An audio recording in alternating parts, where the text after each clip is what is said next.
Good morning students.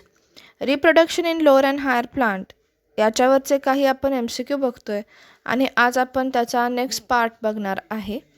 तर first question बघा काय आहे. In anatropous ovule the micropyle end is present at. ठीक आहे, मायक्रोपाइल जो आहे तो कुठे प्रेझेंट असतो आणि ऑप्शन्स काय आहेत बघा. In straight line with funicle, next at the right angle of funiculum, third one at the 45 degree of funiculum, and the fourth one side by side with funiculum. आता एक डायग्राम बघा, त्यानुसार आपण ठरवूया ॲक्च्युली मायक्रोपाइल प्रेझेंट असतो तरी कुठे. तर ही जी काही डायग्राम आहे ही डायग्राम आहे टिपिकल ॲनाट्रोपस ओव्ह्यूलची. तर हा जो मायक्रोपाइल आहे बघा कुठे आहे, तर फनिकल जो आहे म्हणजे ॲक्च्युली स्टॉक जो असतो हा जनरली मेन ओव्ह्यूच्या बॉडीला कनेक्ट करत असतो. या स्टॉकच्या शेजारी म्हणजेच फनिकलच्या शेजारी आहे. तर इथं आन्सर काय येणार बघा. तर fourth one option side by side with funiculum. Next one बघा क्वेश्चन काय आहे. नेक्स्ट क्वेश्चन बघा काय आहे. How many meiotic division are necessary for formation of 100 functional megaspore. And the options are 25, 50, 100 and 200. तर बघा, megaspores are nothing but ovule. Is also developed by a meiotic division.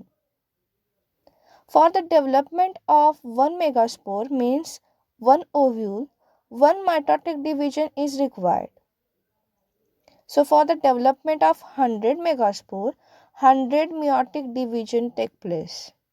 ठीक आहे, जर एक ओव्ह्यूल तयार होण्यासाठी एकदा मिओटिक डिव्हिजन व्हावं लागतं, तर अर्थातच 100 मेगास्पोर म्हणजेच ओव्ह्यूल जनरेट होण्यासाठी किती वेळेला मिओटिक डिव्हिजन व्हावं लागेल.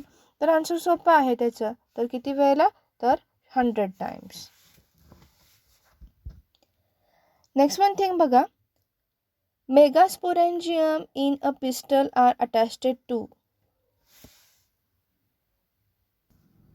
And the options are stigma, placenta, style and ovary wall.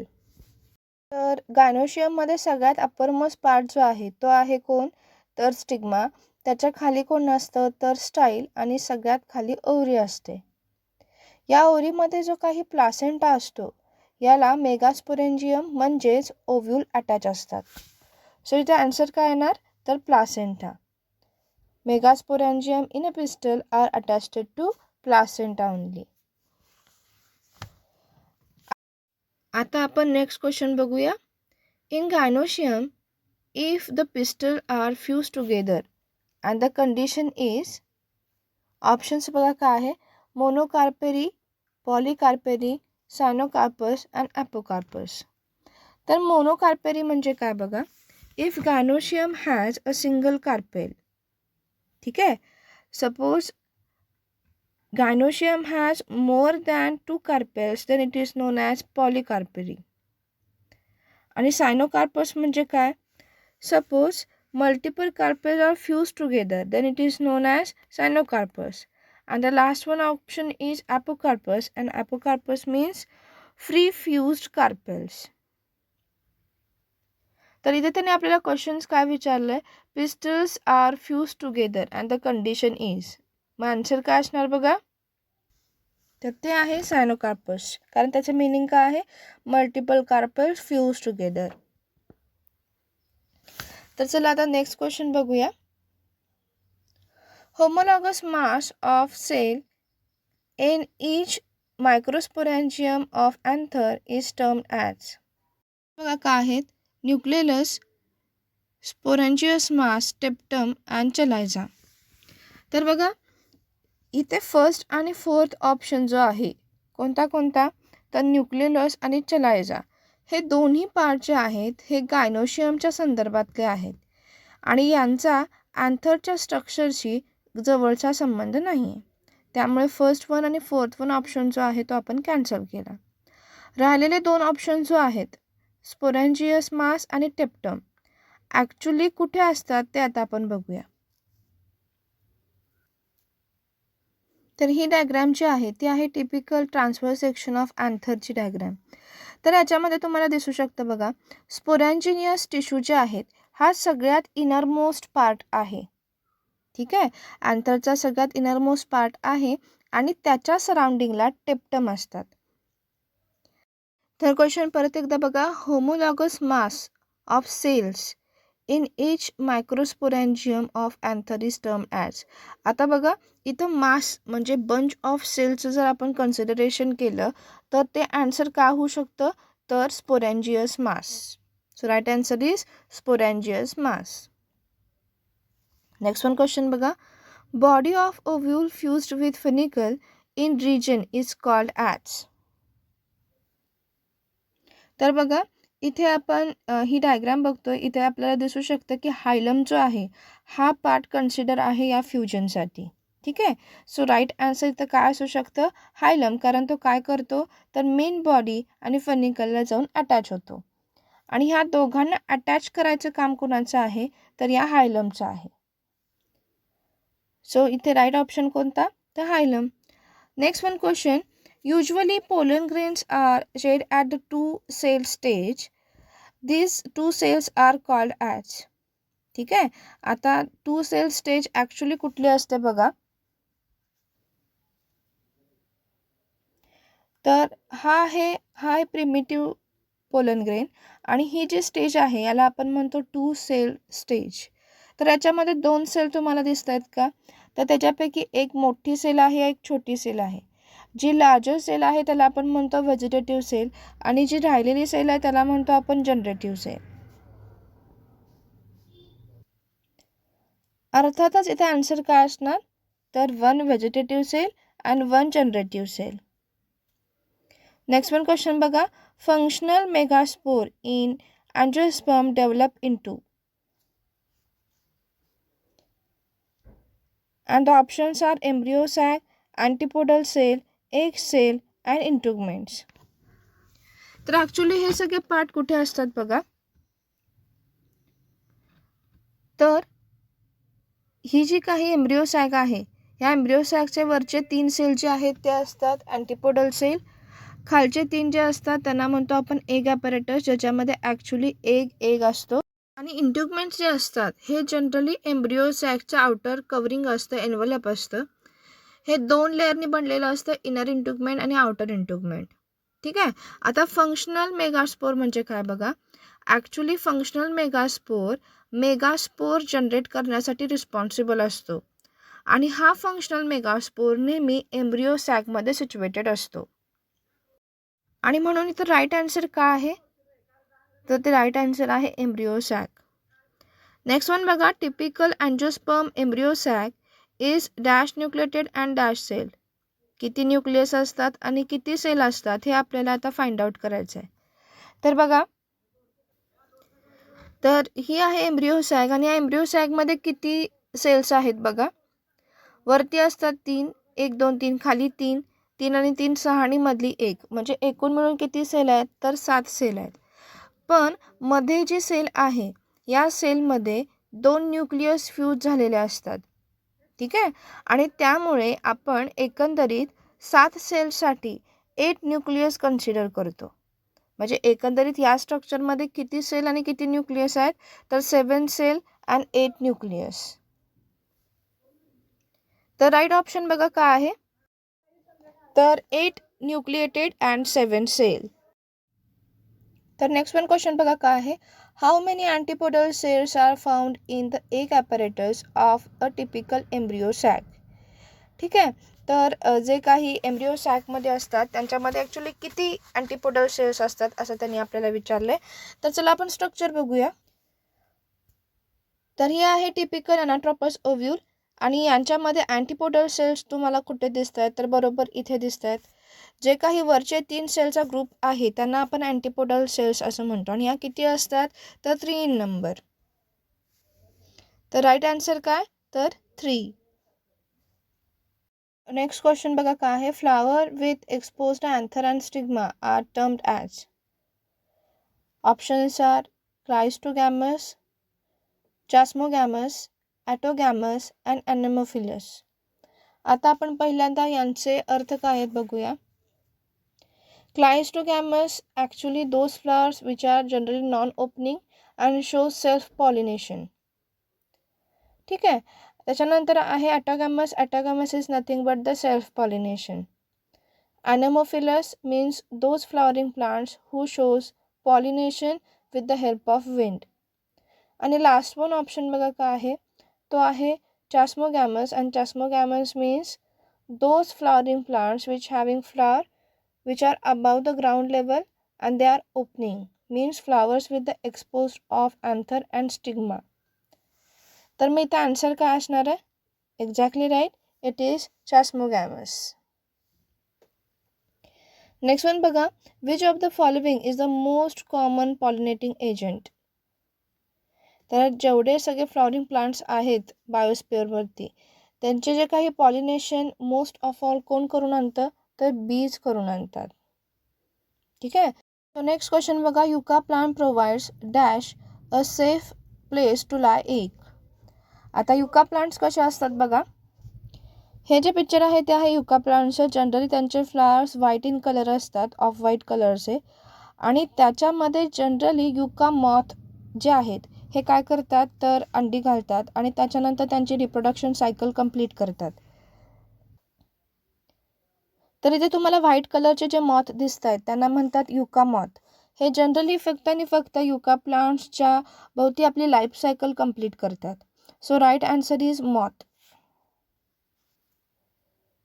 ठीक आहे, इथे आपण आन्सर काय म्हणालो तर मॉथ. त्याच्यानंतर नेक्स्ट वन क्वेश्चन बघा, select the incorrect statement. The first one statement is grasses are commonly pollinated by winds. Next, bees are the most common biotic pollinating agents. Next, pollen grains are sticky in those flowers which are pollinated by air. And the last one, self-incompatibility is an outbreeding devices. तर याच्यापैकी आपल्याला incorrect option जो आहे तो find out करायचा आहे. तर पहिले जे दोन ऑप्शन्स आहेत ते बरोबर आहेत, कारण बघा ग्रास फॅमिलीमध्ये जनरली पॉलिनेशन जे आहे हे विंड थ्रूच होत असतं. आणि त्याच्यानंतर आपल्या सगळ्यांना हे माहिती आहे की आपण सेकंड क्वेश्चन जो आहे या पेजवरचा याच्यामध्ये बघितलं आहे की बीज काय असतात तर सगळ्यात जास्त पॉलिनेशन घडवून आणणारे एजंट्स असतात. आता थर्ड वन ऑप्शन जो आहे हा थोडासा लक्ष देऊन बघा, pollen grains are sticky in those flowers which are pollinated by air.